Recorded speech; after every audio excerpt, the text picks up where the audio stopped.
Hello, welcome to the Nerdy Folks Podcast, a conversation about the nerdy things we love and the things that matter most. My name is Matthew Seipel-Anderson. I am Katie Seipel-Anderson. We are the hosts of the Nerdy Folks Podcast. We love this community, and we're glad you're with us today. Today in the show, we're talking about how villains make heroes. We'll also be sharing some movie news and sharing a little secret info about upcoming things on the show. It has felt like the science fiction, fantasy, Marvel comic book world has been in a bit of a slump lately. And the bombs have been dominating the news headlines. But I think that's changing. It feels like there's some fresh excitement out there. Dune 2 has released to really positive reviews, and it's making lots of money, which is good news for the business. And it seems like there are a lot of other things just on the horizon about to be released that people are actually getting excited for. The writer's strike is officially over. Ha! We can write again. It seems like there's some cartoons coming up or animation that people are actually kind of excited for. Yes. In fact, that's the first thing on the list is X-Men 97, which is a new series being added to an X-Men cartoon from the 90s. And that's actually coming out just in a few weeks on March 20th. So if you were an X-Men fan back in 97, or if you like a little more retro type stuff, you'll be very excited about this coming out. Yeah, you can catch up on all the old episodes. They are going to be on Disney+. I'm not sure if they're there yet or if that's all coming out at the same time. You'll have to go check that out. There are a couple other animated projects on this list. Your Friendly Neighborhood Spider-Man is coming out sometime this year, and that's an animated. I just feel like Spider-Man has been done so many times. It's hard to be excited at all about another Spider-Man, even if it is a little different. It's truly a cash cow for these studios. Well, besides the new Spider-Man, there are also some Star Wars animated things coming out. The Bad Batch Season 3 and Tales of the Jedi are animated Star Wars things. Beyond that, let me just run down this list. Deadpool and Wolverine is coming out July 26th.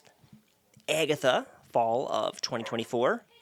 Your Friendly Neighborhood Spider-Man is one I already mentioned. Dune 2 is out now. Rings of Power Season 2. That could be a summer release date, although I'm more inclined to think that's going to be a fall release date just because Season 1 also released in the fall. And then that brings us to Star Wars. We've got Star Wars Skeleton Crew, which I heard is going to be something like Stranger Things happening on a spaceship. That will be interesting. The Acolyte, which I'm excited about because that follows the story of a young person who goes to the dark side. So that will be interesting. And then Bad Batch, Tales of the Jedi, which are both animated. And finally, last on my list is Andor Season 2. Most likely that's going to be a 2025 release, but possibly 2024. We shall see. Also, they announced a Season 5 of Star Trek Discovery, which I believe is going to be the last season. Yeah. So we've just actually started it because it's not one that we've been watching in the past. So far, it's been pretty good. It's been fun. I like the format. That was kind of controversial back in the day, but it's fun. And it's already had, we're only a couple of episodes in, but it's already had some of the classic cheesy Star Trek stuff. But it's had some really good storylines as well. I agree. Let us know in the comments what you're excited for. I'm sure we haven't hit everything. There are probably some things we missed. Let me throw one more thing out there that definitely won't be coming out in 2024 or probably 2025, but there have been some quotes from director James Cameron that Alita Battle Angel Part 2 is going to happen, and I am really excited because I loved that movie. So let me know in the comments if you're as excited for Alita as I am.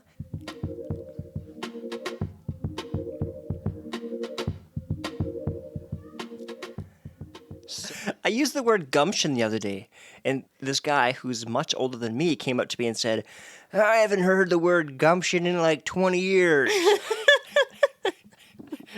And I was like, I'm bringing it back, brother. Well, I scoured the internet and came up with some of the best hero and villain pairings ever. First on my list, Peter Pan and Captain Hook. That was ranked one of the best? It was by MovieWeb.com. Interesting. I mean, it's solidly a good one. It's been around a long time. Peter Pan is a really old story. Sherlock Holmes and Moriarty is another, probably one of the reasons why these are ranked high is because just how the length of them, the length of the storyline, and they're still popular today. Mm-hmm. That one's very classic. I really like Sherlock Holmes, though, so I have a special place in my heart for that hero and villain. So these days, I listen to a lot of audiobooks. That's how I do my reading. You've actually read, out of a physical book, all the Sherlock Holmes stories. Or at least the majority of them. A long time ago, I got like this really big Sherlock, like the complete set of Sherlock Holmes stories or something like that. And I actually read through the whole thing. It took quite a while, but I read through the whole thing. So I listened to a book. It was Mark Twain's short stories. And in this random short story, Sherlock Holmes shows up. And I was like, isn't that like a copyright infringement? Because, I mean, he was writing like 100 years ago, not, in the vicinity of when Sherlock Holmes was written. Interesting. I even looked it up. I couldn't really find anything about why he was able to do that, or if he just kind of did it, and back then, I don't know. It's called The Double-Barreled Detective. So if you want to check out a Mark Twain story with Sherlock Holmes in it, check it out. Neo and Agent Smith from The Matrix. Mr. Anderson. That's the famous line. Their story was cool because Neo was trying to go deeper into the Matrix to figure out what was all going on with it, and Agent Smith was trying to escape the Matrix into the physical world. Another super classic one is Batman and the Joker.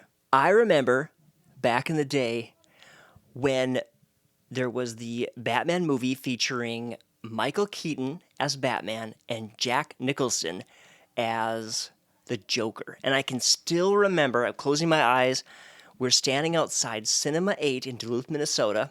Do you remember Cinema 8? Oh, yes. Yeah, it was a kind of small movie theater. And we had to wait outside because the line was so long. And I had like a homemade Batman shirt. And it was awesome. Totally worth it? Totally worth it. That movie still holds up. I mean, it's definitely different than modern movies with the special effects and things that we have now, but it's still a fun movie to watch.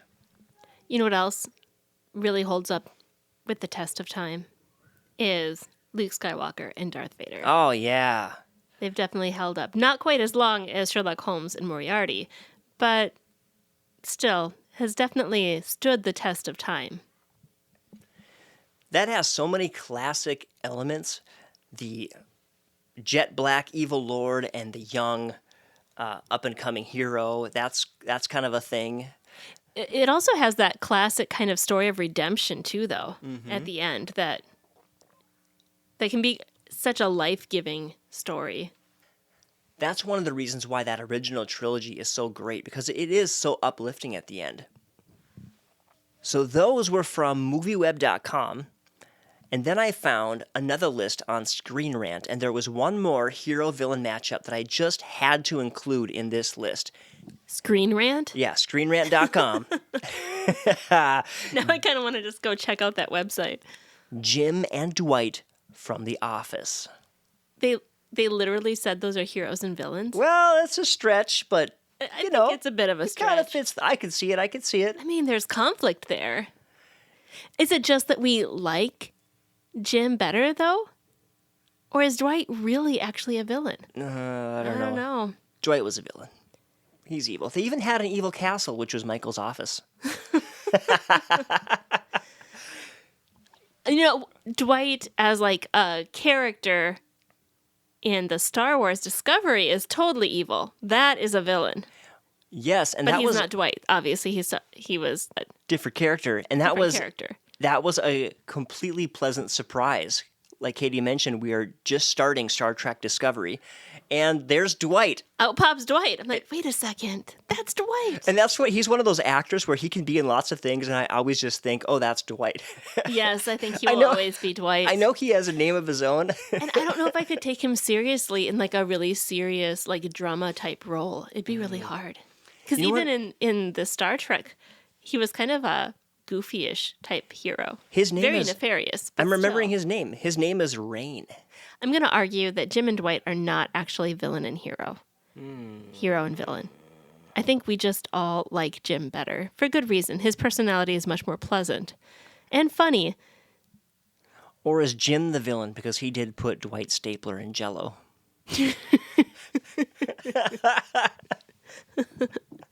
I think it's going to be a matter of opinion. Well, if you're out there, maybe you've had someone like Dwight or Jim in your life, and it's caused you adversity, or maybe some other situation that brings stress or unpleasantness into your life. And that happens to all of us. And I think one of the lessons that we take from the science fiction fantasy world is that when you go through adversity and you persevere, as cliche as this sounds, it can make you a better person if you allow it to. Would you agree with that? I think it really depends on how you look at it. If you kind of look at it and say, I have a responsibility to rise up and help rectify this wrong or help people during this time of adversity, I think that it could definitely help you grow as a person. If it's just a personal adversity just with you, it can definitely help you grow with patience and understanding and compassion. When we deal with difficult situations ourselves, it really helps us have compassion on other people dealing with situations. Yeah, at the top of the show, we mentioned, does the hero come first or the villain? And often it's the villain that creates the hero because that adversity comes and somebody rises to the challenge or takes responsibility, like you said. And in life, I think it does have a lot to do with how we, like you said, how we approach it. If you can either go the cynical route and feel like a victim, or you can choose to go the I'm gonna grow, I'm gonna learn, I'm gonna become stronger. I'm gonna learn to be more appreciative of the good things in my life because I've seen this ugly side of life. So it really, there is a lot of choice, I think. There's a lot of choice, and it's not always linear. Sometimes when you're going through adversity, when you're dealing with difficult situations, I think that sometimes we'll lose faith or we'll lose heart or we'll have pity parties when we're dealing with adversity. But we do have to just rally ourselves and continue going in the direction of hope and peace and light. As difficult as that is when we're facing darkness of any kind, whether it's an actual villain person or just a difficult situation that you're facing. And a scripture that comes to mind when we talk about this kind of stuff is Mark 16:33. Jesus said, I have told you these things so that in me you may have peace. In this world you will have trouble, but take heart. I have overcome the world. And from a Christian perspective, that is such a life-giving place to be able to put your trust in someone greater than you. It's very validating when you're troubled to say, yeah, but Scripture says there is trouble in this world.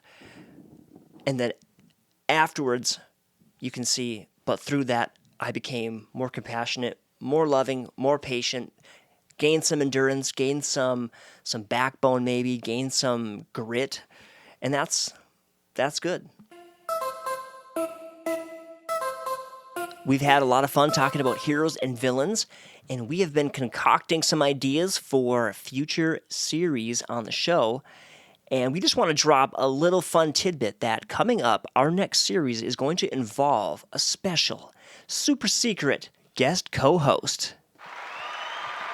Yeah, it'd be exciting, so stay tuned for that. All right, don't forget to like, subscribe, share the show. Until next time, love you, take care, God bless, bye-bye.